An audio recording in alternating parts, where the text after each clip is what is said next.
What if the pain you caused someone else didn't disappear, but followed you, quietly waiting for the right moment to knock on your door? Maybe not tomorrow, maybe not even in this lifetime, but someday, somehow it returns. This isn't superstition, it's energy. It's cause and effect, what Buddhists call karma. Today's story isn't just about a man who hunted animals. It's about all of us when we forget that every small act, even unseen, ripples through the fabric of life. There once lived a man deep in the forest. People called him the hunter, not because of his name, but because of what he became. He had grown up poor.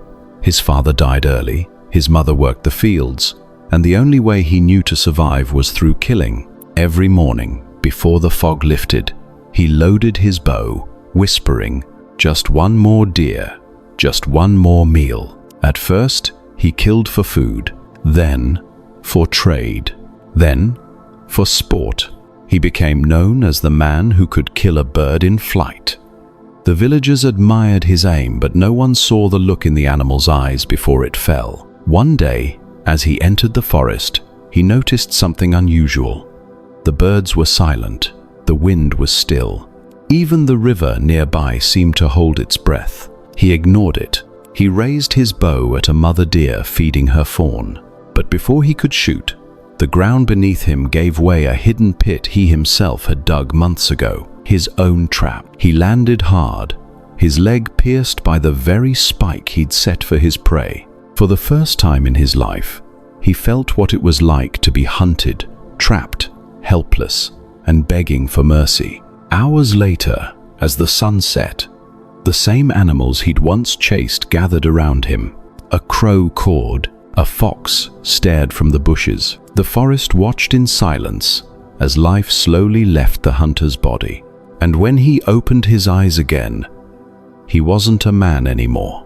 He was a wounded deer, limping through the same woods he once ruled. This story isn't about punishment, it's about understanding. Karma, in Buddhism, isn't a system of divine revenge. It's simply cause and effect. When we send pain into the world, that energy doesn't vanish, it circles back. You don't have to believe in reincarnation to see this. Look around. The person who lies eventually loses trust.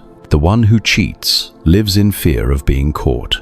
The one who manipulates ends up surrounded by people just like them. That's karma, not cosmic justice, but psychological law. The hunter didn't suffer because the universe was angry. He suffered because his heart had become numb, and numbness always finds a way to shatter. Let's bring this closer to home. There's a story I once heard from a wildlife rescuer in Colorado. He told me about a man who spent years trapping coyotes for sport, not to eat, not to sell, just for fun. He laughed when people called him cruel. "Animals don't feel like us," he said. "They're just instinct." Then one winter, his teenage daughter was driving home from school and hit a stray dog. She was devastated, couldn't sleep, couldn't eat, crying for days. And suddenly, he felt what all those coyotes must have felt. It broke him. He stopped hunting, joined his daughter at an animal shelter, and started caring for wounded strays. He told the rescuer, "Maybe this is my karma, not punishment, but a mirror." That's how karma works, not always through pain, but through awakening. It finds the one crack in our heart and pours truth into it. So why do we keep creating karma even when we know better? Because we forget. We forget that everything we touch is connected. We think our anger ends when we shout. Our greed ends when we get what we want. But every thought, every word, every act plants a seed. And like seeds, they don't care who planted them. They simply grow when the time is right. Buddhism teaches that mind precedes all things, meaning, if we want to change our karma, we must first change the mind that creates it.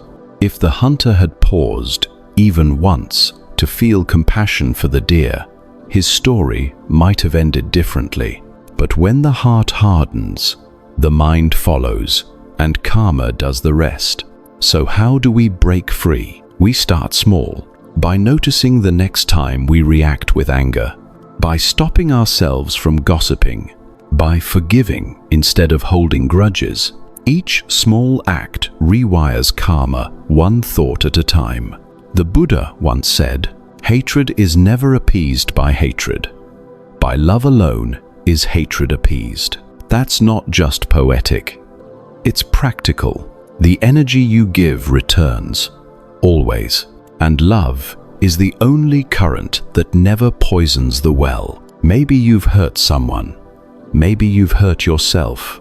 You can't go back, but you can begin again. Karma isn't fate, it's feedback. The hunter's story isn't about death, it's about rebirth. Because the moment we see the pain we've caused and choose compassion instead, that's when the circle breaks. So tonight, before you sleep, ask yourself, what am I hunting? And more importantly, what part of me needs to stop running?